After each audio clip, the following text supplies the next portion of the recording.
ngayong araw ng Huwebes, alamin natin kung anong weather system ang umiiral sa bansa at anong mga lugar ang apektado nito. Ihahatid yan ni Pag-asa Weather Specialist Ana Cloren.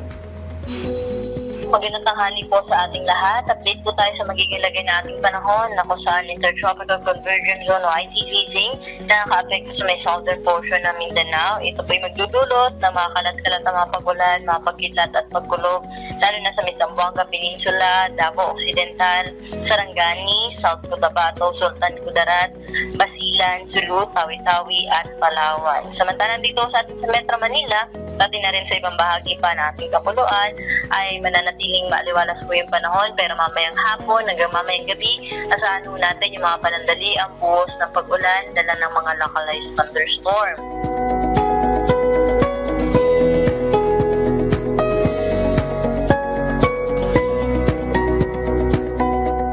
Sa ngayon, wala naman po tayo minomonitor na LPE o bagyo na posible maka-apekto sa ating bansa, but in the coming days or possible next week ay posible yung may mabuo o mamonitor tayo na LPA dyan po sa may silangang bahagi po na ating bansa, kaya patuloy po tayo mag-asabay sa mga update po na nilalabas ng Pag-asa.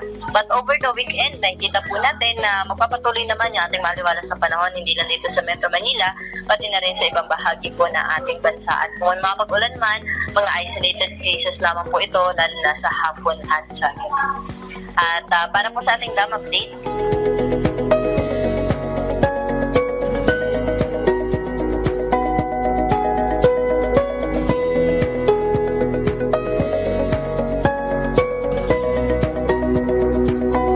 yan po yung latest dito sa Weather Forecasting Center. Ito si Ana Cloren. Magandang umaga. Maraming salamat Pag-asa Weather Specialist Ana Cloren. At paalala muli sa ating mga kababayan para maging ligtas sa lahat ng pagkakataon mula sa epekto ng pabago-bagong panahon, ugaling tumutok dito lang sa PTV Info Weather.